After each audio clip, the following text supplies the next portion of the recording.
tema principal, dinâmicas sociais. Subtema aí é o trabalho e o mercado de trabalho. Tá? Então, a gente vai estar tratando desse assunto aí, da economia, do trabalho e a inserção aí das pessoas no mercado de trabalho. Qual que é a habilidade que a gente vai trabalhar nesta aula? Olha aqui, ó. Analisar a situação das famílias brasileiras com relação à distribuição de renda e inserção no mercado de trabalho formal, tá? Eu estou falando do mercado de trabalho formal, aquele mercado com carteira de trabalho assinada, tá bom? Que a gente sabe que existe uma grande parcela da população brasileira que trabalha de maneira informal, tá? É informal aquela que não tem registro aí na carteira de trabalho, portanto, não usufrui dos benefícios que a lei trabalhista garante, que é 13º salário, férias remuneradas, né? Toda essa legislação, aí, seguro-desemprego não, mas férias remuneradas e 13º salário, tá bom? Muito bem, então. Então, a gente vai fazer isso, a gente vai analisar a questão do mercado de trabalho no Brasil. Lembra que nosso foco, segunda série, é Brasil, a gente estuda Brasil, tá? Às vezes a gente pega umas referências lá fora, mas sempre o foco é o Brasil. Então, como está organizada a nossa aula de hoje? Primeiramente, a gente vai dar uma olhadinha na distribuição da economia por setores, tá? Então, a nossa economia, né, tudo que o Brasil produz, como que ela está organizada? Esse é o primeiro momento. Depois a gente vai fazer uma análise de dados econômicos, né, da população empregada no Brasil, como é que está tudo isso. E por último, a gente vai pegar aqui, ó, vai discutir um pouquinho da participação da mulher no mercado de trabalho, tá? Para a gente poder fechar aqui, ó, analisar a situação das famílias brasileiras. Hoje em dia a gente sabe que grande parte das famílias brasileiras é chefiada, grande parte não, uma parte considerável, né? É chefiada por mulheres. Então, como é essa inserção da mulher no mercado de trabalho? Isso que vem crescendo ao longo dos anos, das décadas, né? E a gente sabe que isso é uma questão muito importante para a questão da justiça social, para uma sociedade que busca justiça, né? Social. Então, a gente vai discutir no terceiro momento, como uma espécie de fechamento, né? Síntese do que foi discutido aqui anteriormente, tá? Então, vamos começar aí, vamos dar uma olhadinha nesse mercado de trabalho, como que o mercado de trabalho está organizado no Brasil. Deixa eu só dar uma olhadinha, ver se tem alguém... Não, ninguém permitiu para entrar. Pediu para entrar. Então, vamos lá, ó. Conceito. Antes da gente começar, eu queria deixar claro um conceito para vocês. Um conceito chamado de PEA, População Economicamente Ativa. O que é a PEA? Trata-se de um conceito elaborado para designar a população que está inserida no mercado de trabalho ou que, de certa forma, está procurando se inserir nele, no mercado de trabalho, para exercer algum tipo de atividade remunerada. Então, é assim, é uma parcela da população brasileira, uma parcela da população, seja de qualquer país, em que está apta ao trabalho. Alguns países aí consideram de 10 a 50 anos, né, esse período entre 10 e 50 anos, outros de 15 aos 50 anos, né, aos 60, dependendo do perfil da população, né, da característica do país. Cada país vai ter a sua característica da PEA, população economicamente ativa, aquela que tem condição de trabalhar, tá? Então, é os que estão trabalhando ou aqueles que podem trabalhar, né? Que tem uma saúde que lhe garanta aí exercer uma atividade remunerada, tá? E normalmente tem uma faixa de idade, né? No caso do Brasil, entre 15 e 50 anos, tá bom? Então, essa é a população economicamente ativa. Mais novo do que isso, por lei, né, a ECA não permite que haja trabalho, né? Então, a criança e o adolescente não pode trabalhar. Existe uma lei protegendo aí. E mais do que isso, já entra na faixa dos aposentados.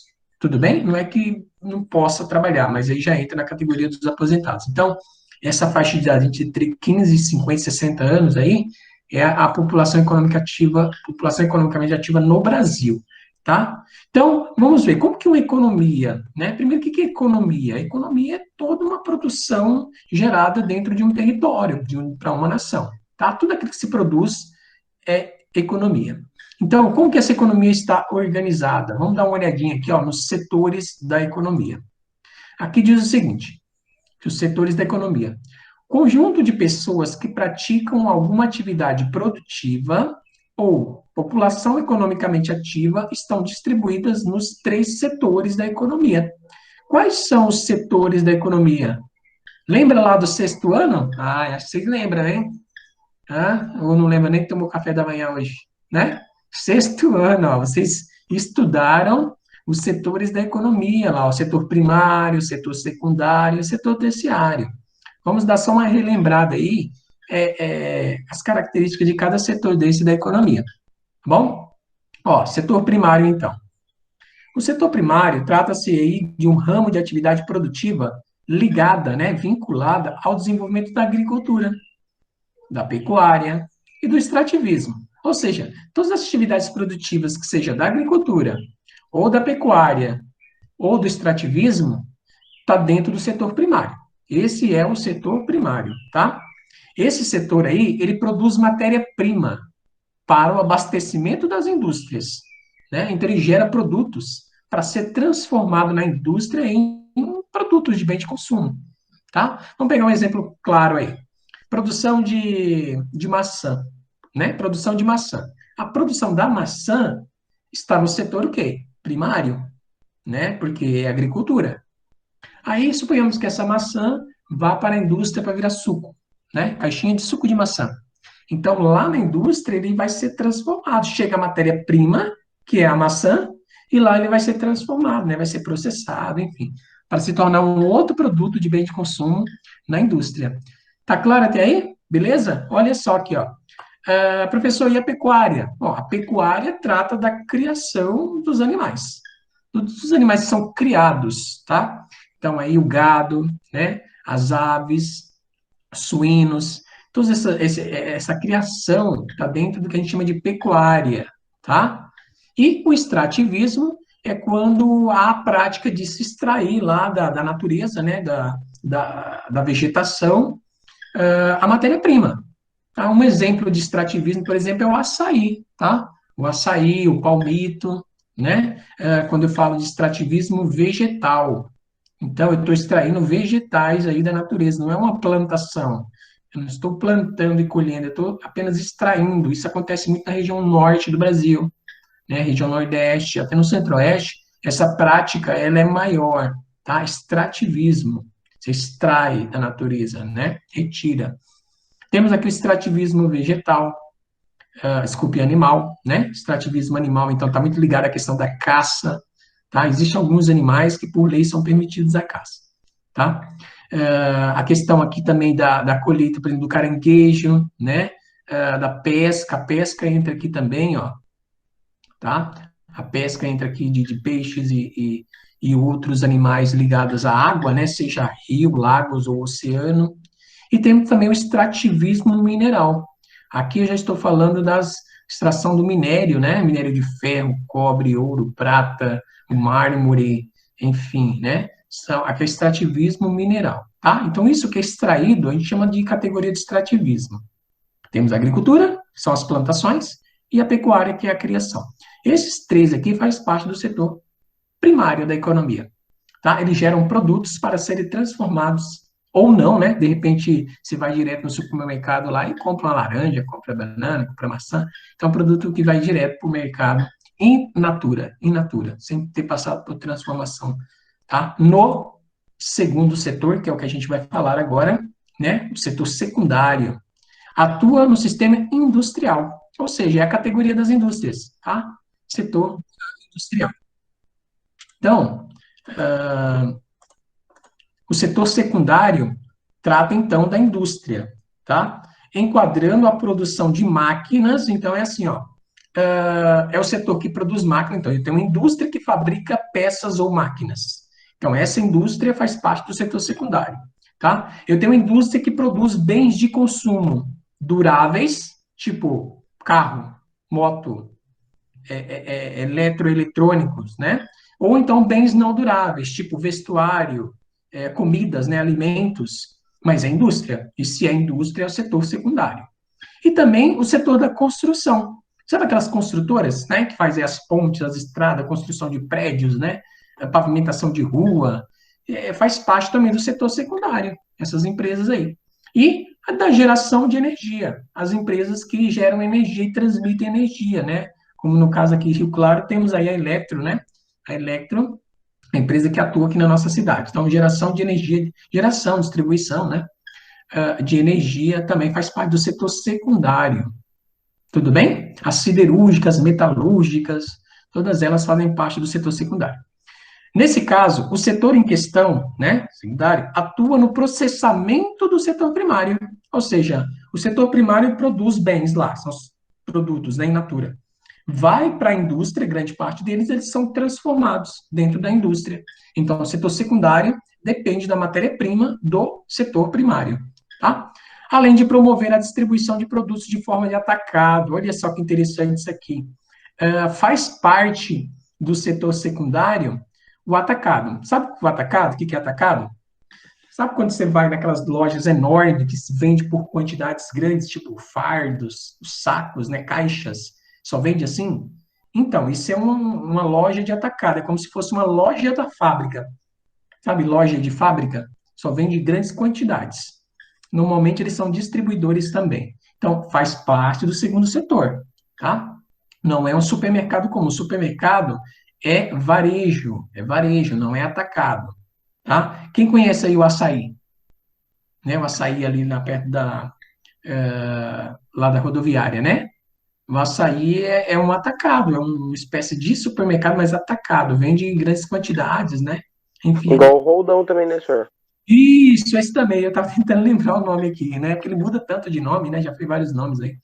E aí eu não estava lembrando dele, né? Então, Rio Claro temos esses dois aí, não é? Esse de atacado, acho que são esses dois, eu não sei se tem mais, né? Então eles vendem em grandes quantidades, mas é meio que misto também, né? Até porque tem produtos soltos lá também. Mas, enfim, é isso que eu queria deixar claro para vocês, tá? Faz parte do setor secundário porque vende em grandes quantidades. Normalmente, os supermercados pequenos vão comprar lá para revender. Tá? O supermercado comum é varejo, e aí já entra no terceiro setor da economia, que aí é o setor ligado, tá? Ao comércio. Ó, não só, mas ao comércio. Está diretamente ligado à prestação de serviços. Então, o setor terciário também é serviço.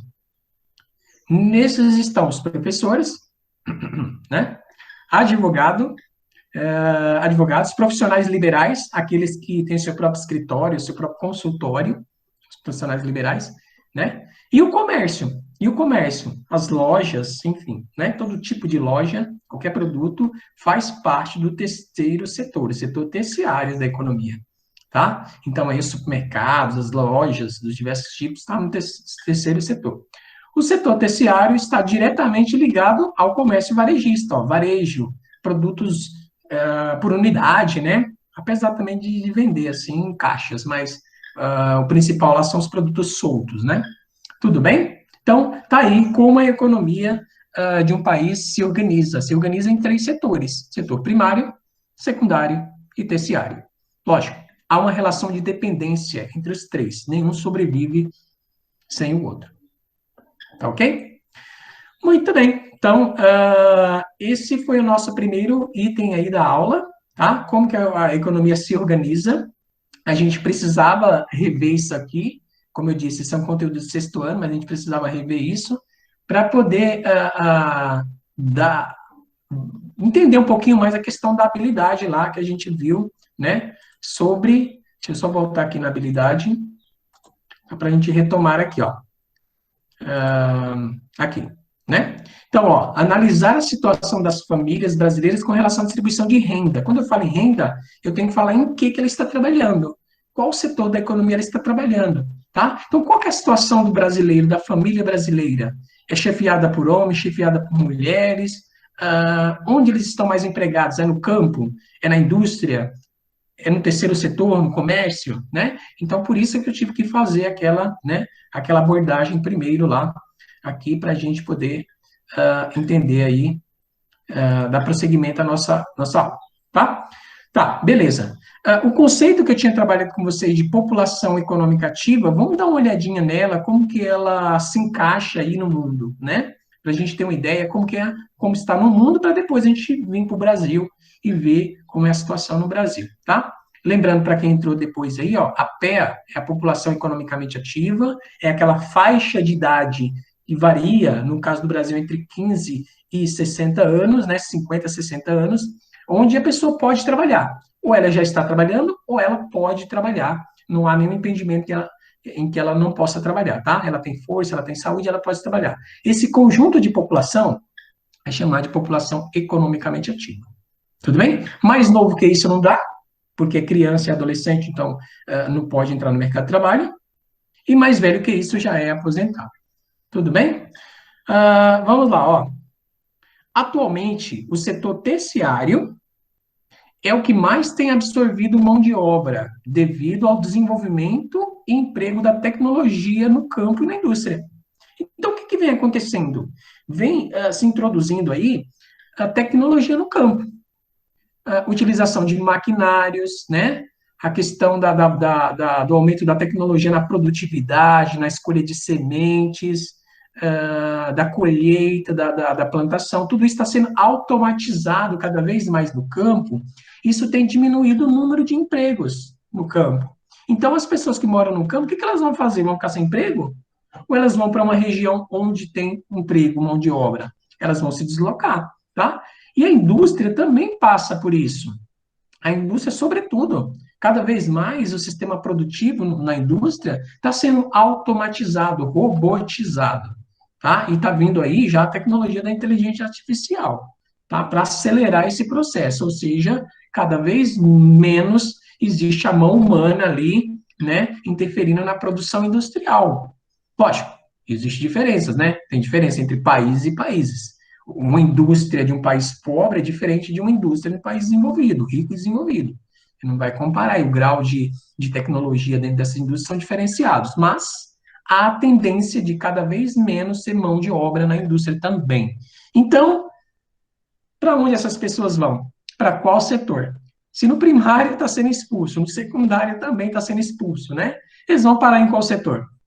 No setor terciário, né? É aquele setor que lida diretamente com a população, tá? Então, é o comércio, é abrir seu próprio negócio, seu próprio escritório, seu próprio consultório, tá? Então, esse é o setor terciário que tem absorvido a mão de obra aí.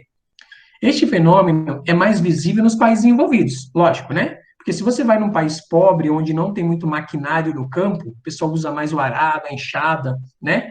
Colheita ali com as mãos, né? Do café, plantação do arroz. Então, você vai ver ainda muita gente morando e trabalhando no setor primário, né? Cuidando do gado, enfim, né?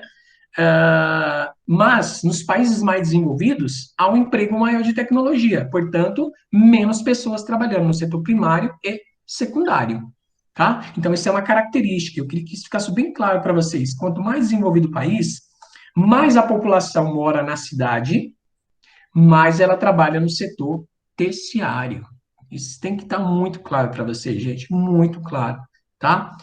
Sabendo disso, vai resolver uma série de outros assuntos ali que fazem parte dessa ideia, tá? Então, esse é um assunto central. Tá. As consequências disso, o que que é, então? Quando o campo começa a expulsar a mão de obra, quando a indústria passa a não absorver tanta mão de obra, né? No caso aqui do campo, né, que passa por um processo de introdução de tecnologia, o que que acontece? A população sai do campo, vai viver onde? Na cidade.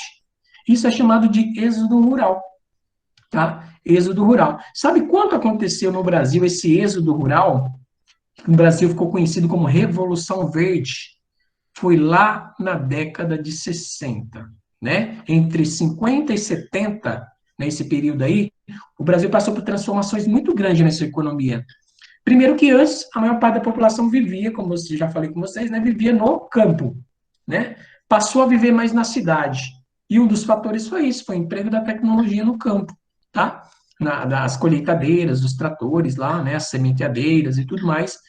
O que o trator faz um trabalho de 100 pessoas. Então, né? E aí um lucro é maior para o dono lá do fazendeiro lá, que, né? Em vez de ficar pagando salário para um monte de gente, comprou a máquina, que no primeiro momento ia ter caro, mas depois passa a dar lucro, né? Porque não tem que ficar pagando salário assim todo mês. Enfim, e aí essas pessoas acabam se deslocando. Isso é chamado de êxodo rural, né? Quando elas saem do campo e vão para a cidade. Isso no Brasil aconteceu por volta aí da década de 60, mais ou menos, entre 50 e 70, década de 60. Assim, a maior parte da população encontra emprego somente no setor de serviços e de comércio, né? Serviços aí trabalhando em casas, né, como empregados, empregadas, ou próprio em lojas também, no comércio, tá? A PEA dos países desenvolvidos, como os Estados Unidos, já se encontra concentrado 70% no setor terciário. Ou seja, a população econômica ativa dos Estados Unidos, por exemplo, 70% dela está no setor terciário. Ou seja, praticamente ninguém, né, trabalha mais no campo. Você vai ver aquela produção dos Estados Unidos, gente, os tratores funcionam sozinho, nem motorista tem mais, né? Tudo funciona por meio de GPS, faz todas aquelas linhas lá, né, de produção agrícola, né, dá a volta, vai e volta e vai colhendo, colhendo tudo ali, sem interferência humana praticamente, tá? Eu vou chegar aqui até exagerar um pouco, né? Esses dias eu vi uma reportagem sobre drones, né? Aqui no feito pela Globo, né? Acho que, se não me engano, foi o Globo Rural, de que um cara aí, um fazendeiro, teve a ideia de tocar o gado, sabe tocar o gado? Com um drone, né? Em vez de ficar lá com o cavalo, né? Tocando lá, tocando berrante, para movimentar o gado, ele usava um drone. E aí o gado meio que ia ali, né?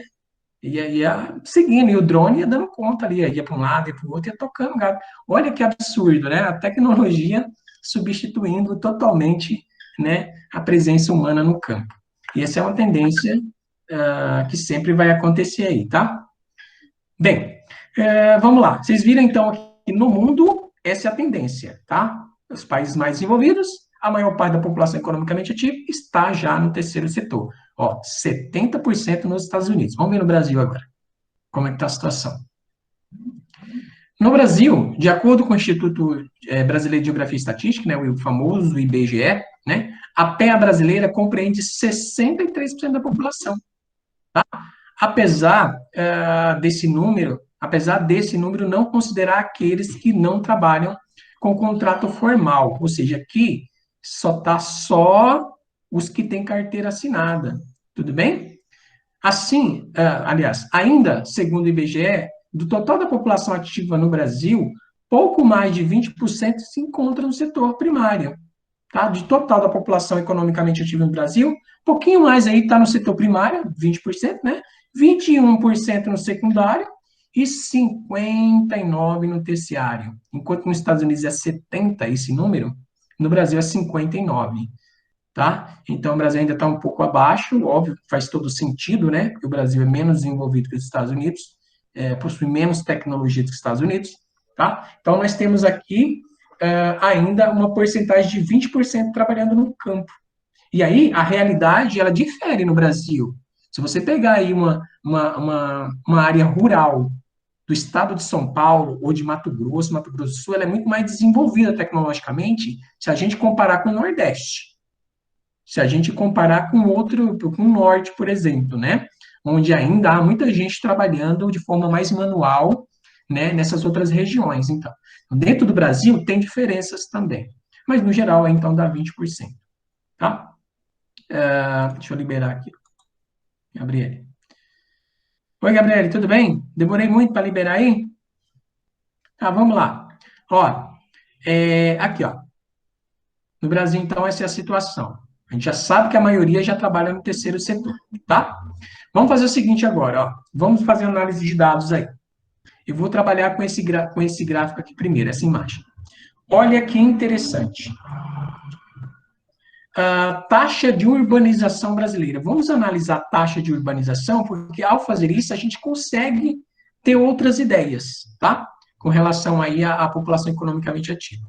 Olha o que vem acontecendo ao longo do tempo no Brasil. De 1940 a 2010. Tem uma sequência de dados aqui, ó, de momentos, né? Então, olha lá em 1940, 31% da população vivia na área urbana, ou seja, a imensa maioria vivia no rural. Era assim, tá? Aqui, ó, 1960, né, já passa aí praticamente metade, ó, e aqui já ultrapassa. 1970, a maior parte da população brasileira já está vivendo nas cidades, em áreas urbanas. E essa é uma tendência de crescimento, tá? Dados atuais, vou pegar o dado de 2020 aqui, imagina a gente tivesse uma barrinha aqui, ó, 2020, tá? Já seria 87%. 87% da população brasileira vivendo em áreas urbanas, tá? É um número altíssimo, uma taxa bem, mesmo para país bem desenvolvido, é uma taxa alta, tá? Então, fica com essa ideia aqui na cabeça. Vem crescendo a taxa de urbanização no Brasil. Só que, como eu disse para vocês, o Brasil é diverso. É como se existissem vários Brasis dentro do Brasil, né? Então, se a gente pegar por região aqui, são várias realidades. Olha só, a média do Brasil dá 85. Por quê? Pessoal, mas lá estava falando que era 84, né? Agora fala que é 85? Ah, porque aqui é 2015. Lá era 2010, aqui é 2015, né? Aumentou aí, ó. E 2020 já está em 87. Tá? Então, temos aqui, ó, a região sudeste é a região, né, onde as pessoas vivem mais na área rural, mais na área urbana do que no rural. E que faz todo sentido, porque é a região mais desenvolvida do Brasil. Tá? Então, ó, temos aqui também o centro-oeste, com uma taxa altíssima, a segunda região que mais as pessoas vivem na cidade. Por que isso, professor? Eu sempre achei que essa região não fosse tão rica, né? Gente, é que ela tem uma característica, assim, diferente. A região centro-oeste é o que nós temos que chama lá de agricultura moderna. É uma região muito agrícola. Ah, se é muito agrícola, significa que é rural. E as pessoas vivem na cidade? Sim, sim. É que as pessoas vivem na cidade e o campo tem um emprego altíssimo de tecnologia, tá? Tecnologia de ponta no campo. Aqui estão as grandes plantações de soja, por exemplo, né? As grandes fazendas de criação de gado, de alto rendimento. Então, as propriedades elas são extremamente modernas. Então, são poucas pessoas que atuam aqui no campo. A maior parte delas vivem nas cidades. Por isso que tem a segunda maior taxa de urbanização no Brasil é o centro-oeste, tá? Depois vem o sul, também que é bastante desenvolvido aí, né? Depois o norte e por último o nordeste. O nordeste, portanto, né, apesar desse número aqui ser alto, o nordeste é onde no Brasil, né, apresenta a maior quantidade de pessoas trabalhando ainda no campo, né? Então são pessoas que trabalham aí nas pequenas propriedades, né? Na região aqui do interior do Nordeste, região da Caatinga, semiárido, do Agreste, né? Então, a região Nordeste é que tem a maior taxa de urbanização. Mas, ainda assim, 73% é um número relativamente bom, eu diria, tá? Para países aí. Por quê? Porque cria-se essa ideia de que quanto mais urbano, mais desenvolvido é o país. Isso é um fato. É um fato. Se a gente pegar todos os países desenvolvidos no mundo, vai ter a sua população morando mais em área urbana do que rural, tá? Eu não estou dizendo que aí, eu não estou falando de qualidade de vida, eu não estou entrando nesse mérito. Não, porque na cidade tem mais poluição, tem mais estresse, né? Congestionamento, tem mais violência. Eu não estou entrando nessa questão. Eu estou falando de que as pessoas, nessas áreas urbanas, é que há maior quantidade de emprego, de se gerar renda, tá? Porque é aí que está o terceiro setor. Você não vai ver uma loja lá, a lanchonete da Dona Maria lá no meio da área rural. Vai ver? No estradão de terra lá, né? Não vai ter o bar do seu Zé, né? Não vai ter. Então, é onde o espaço onde concentra a maior parte dos serviços, do comércio, é a área urbana. E aí é que gera mais emprego, tá? A questão do emprego. Então, é aí que vai estar a maior parte da população. Bom, e aqui, então, eu trouxe para vocês a PEA, tá bom? Esses dados não são tão atualizados, eu consegui esse gráfico aqui até 2006, mas para mostrar para vocês o quê? Onde a PEA, por setor, né? A PEA vem atuando por setor. Então, o verde é o setor primário, tá? Secundário é o vermelho e o terciário é o amarelo. Olha o que acontece com o setor primário ao longo do tempo no Brasil, né? De 1940 até 2006. Vem diminuindo a quantidade de pessoas trabalhando no campo. Olha aqui, em 1940 era mais de 60% das pessoas trabalhando no campo. Em 2006 aí é menos de 20%, a gente viu que está em torno de 20%, né? Dados atuais aí, está mais ou menos isso mesmo. O setor industrial vem crescendo, ou seja, o Brasil vem se industrializando também, abrindo mais postos de emprego na indústria, mas há uma taxa não tão grande assim, tá? Então, por isso que a indústria não gera muito emprego, porque tem tecnologia sendo implantada, o que faz com que as coisas fiquem mais automatizadas, né? E aí, então, tem um crescimento, sim, que o Brasil passa por um processo de industrialização aqui de 40, né? Chegar a 2006 aí, tem um crescimento. E o setor que mais cresceu, com certeza, foi o setor terciário, tá? O setor terciário é o que mais cresce aí ao longo desse período, embora tenha uma queda aqui, né? Mas ele já subiu de novo. Aqui, se a gente pegar dados mais atualizados, a gente sabe que está com valor maior, né? A gente está aqui em 59, lembra que a gente viu 59, né?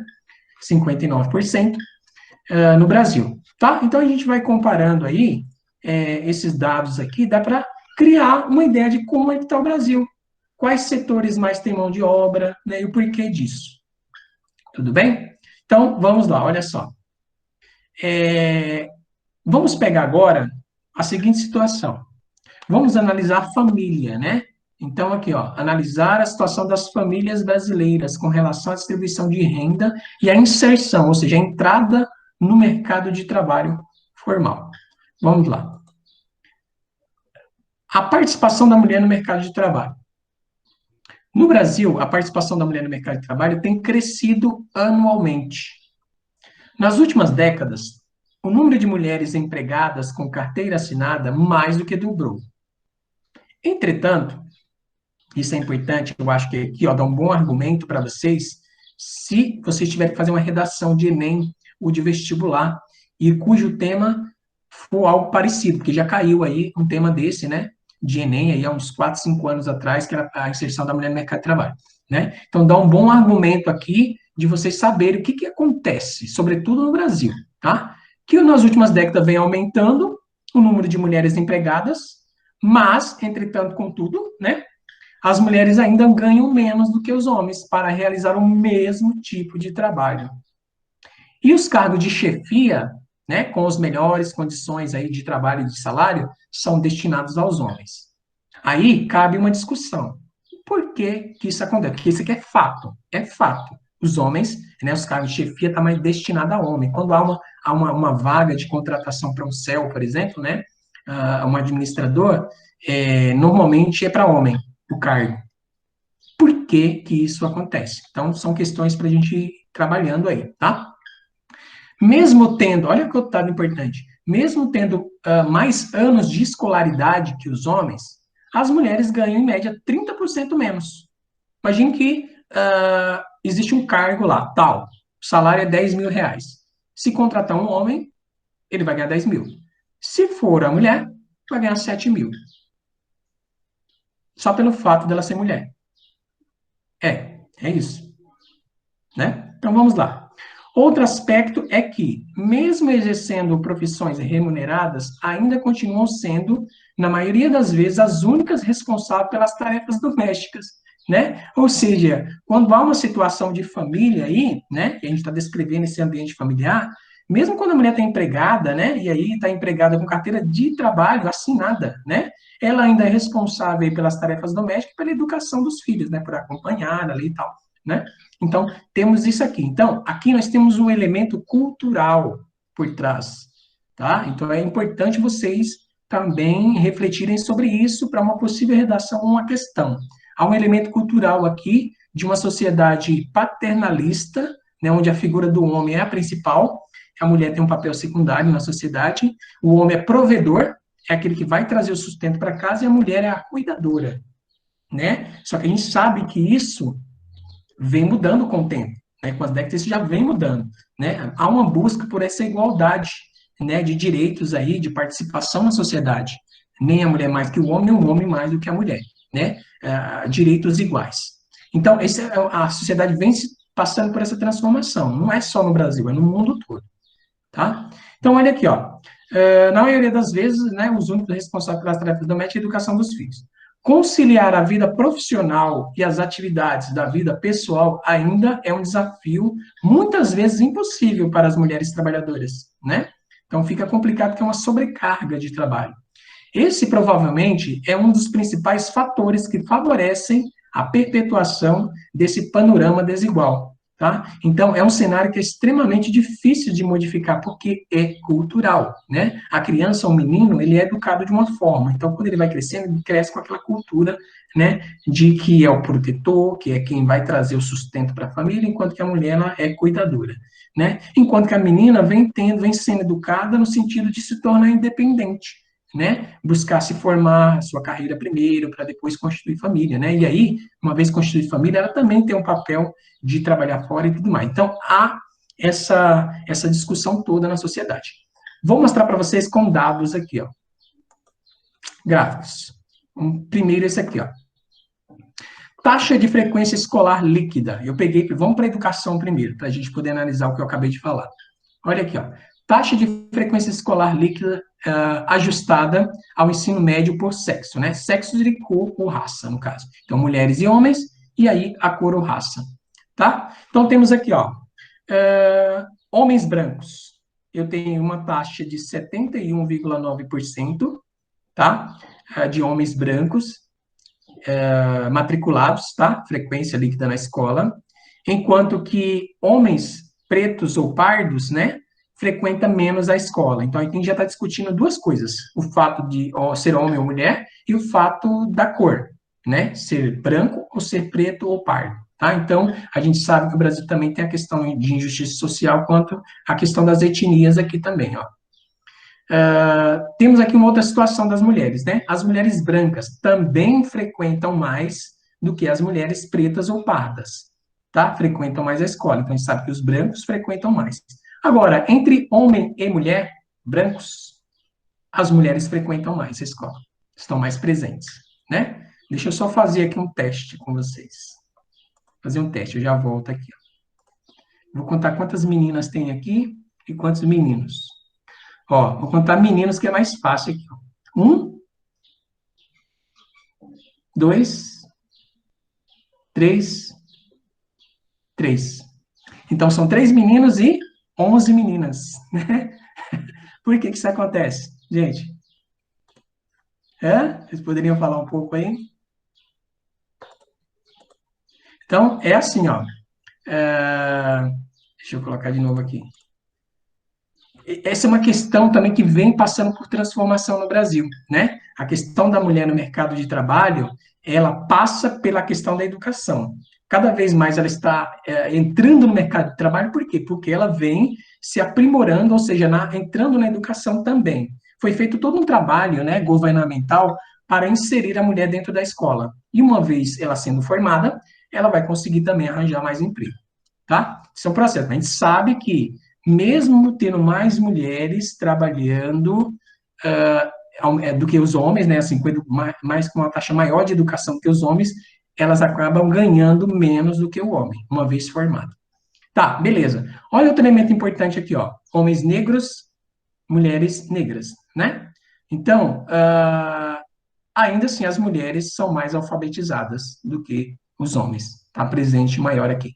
Aí, aqui também tem uma questão de que aquele papel, né, de que o homem é o provedor, não sei o que tem que proteger, então ele abandona mais, a taxa de abandono da escola, né, é maior entre os meninos, por questão, não, você é homem, você tem que trabalhar, né, os pais lá acabam falando isso, né, ou então ele mesmo, né, fala, não, eu quero ganhar meu dinheiro, então traz essa questão cultural também forte, então, quando tem que abandonar, né, abandona aí mais os meninos também, tá? Então, deixa eu mostrar outro dado importante aqui, ó. Esse aqui. Mulheres no mercado de trabalho, de 1940 a 2004. Então, vocês podem ver que vem aumentando a taxa de escolaridade. Acompanha também a taxa de entrada da mulher no mercado de trabalho, ó, vem aumentando, tá? Então, lá em 1940 era uma taxa em torno de 19%, praticamente dobrou lá em 2004, né? Passou do dobro aqui, ó, já 40%. Mas olha a diferença, 40 a 60, né? Ainda o mercado de trabalho é dominado pelos homens, tá?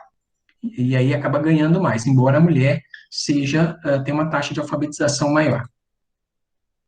Aqui, esse outro gráfico, nós temos aí taxa de subocupação. O que é a taxa de subocupação? É assim, você tem um emprego. De repente, você tem outra atividade além do emprego. Quem é que tem mais a outra atividade além do emprego? Hã? Vamos lá. Homens em cinza, mulheres em laranja aqui. Olha, em 2018, a taxa de subocupação.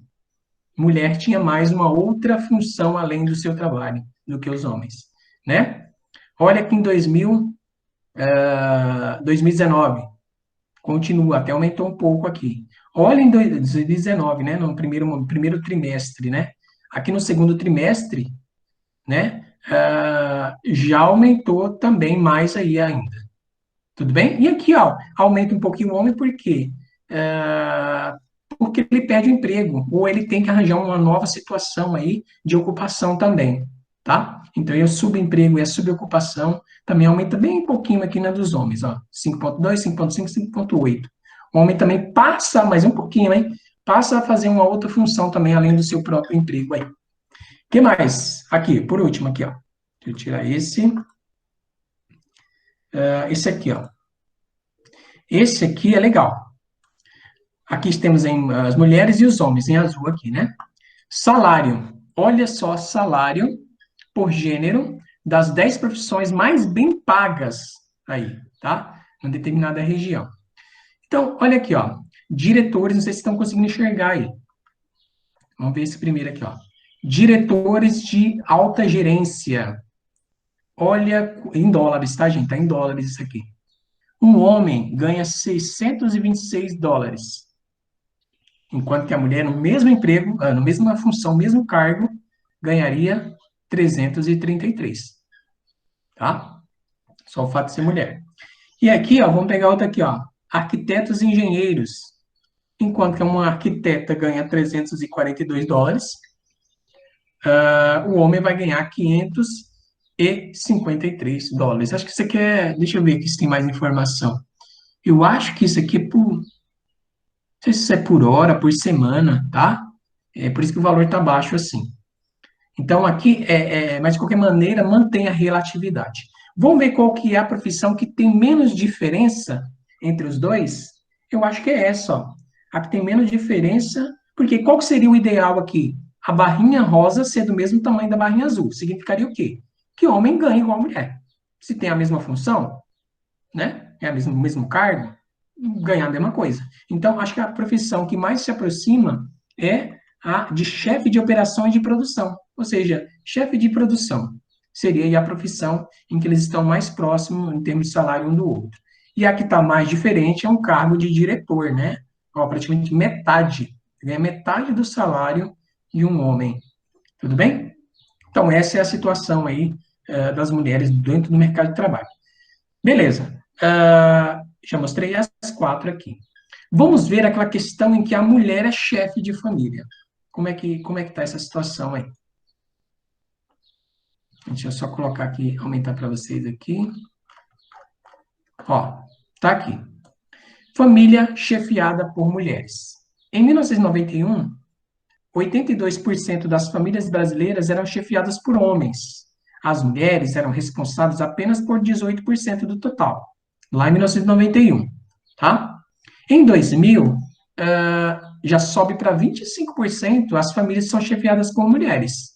E aí, em 2010, 10 anos atrás, sobe para 39%, né? Então, um grande número aí de lares, né, são chefiadas agora por mulheres. Em que situação? Vamos ver aqui, ó.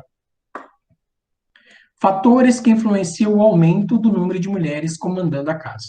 Vamos lá. Educação e trabalho. Mulheres ocupadas com curso de nível superior completo eram, em 2010, 19%, superior ao dos homens. Né? Então, a mulher entrando também aí no nível superior, né? Produzindo aí, fazendo a sua carreira, passa a aumentar. Esse é um dos fatores. Alta expectativa de vida. Após a morte do companheiro, as mulheres costumam assumir a liderança de casa e o sustento da família. Né? Também é um processo natural aí. Separação. A mulher que se separa do marido torna-se responsável pelo domicílio sozinha ou com os filhos. Tá? Então, naquela família em que o homem era o responsável, né? Quando eu digo responsável pela família, é aquele que tem um salário maior. tá? Nesse sentido aí. Então, ela passa agora a ser a chefe de família. E os aspectos culturais? Muitas vezes, mulheres que buscam autonomia e realização profissional preferem morar sozinhas, tá? Então, tem esse aspecto que vem crescendo muito também, essa questão da mulher ter a sua autonomia, não está mais vinculado, ou pelo menos, né, não quer mais que esteja associado aí ao homem comandando a casa, tá? Então, gente, essa é a situação do Brasil em termos de economia, organização da economia por setores, como é que está a participação das pessoas da população economicamente ativa, tá? Dentro desse cenário, e como que se configura a família brasileira, né? Ainda a maioria chefiada por homens, né? O salário do homem costuma ser maior na mesma função, no mesmo cargo em que a mulher, embora ela tenha mais educação, seja mais gabaritada. Então, é um processo de luta que tem que ser uma luta constante, né, para que isso chegue à igualdade, né, que é o justo. Quanto mais igual, mais justa é a sociedade. Os países que são mais desenvolvidos, essa diferença é menor. Você pega os países do norte da Europa, o próprio da Europa, gente, é mais próximo o salário lá de homem e de mulher. E quanto mais ou quanto menos desenvolvido é o país, mais a diferença ela é maior, tá? Então, se a gente busca por um processo de desenvolvimento, a gente também tem que superar essas barreiras das desigualdades com relação ao sexo aí. Então, tá aqui para vocês, né? O trabalho e o mercado de trabalho faz parte da dinâmica social, no caso aí do Brasil.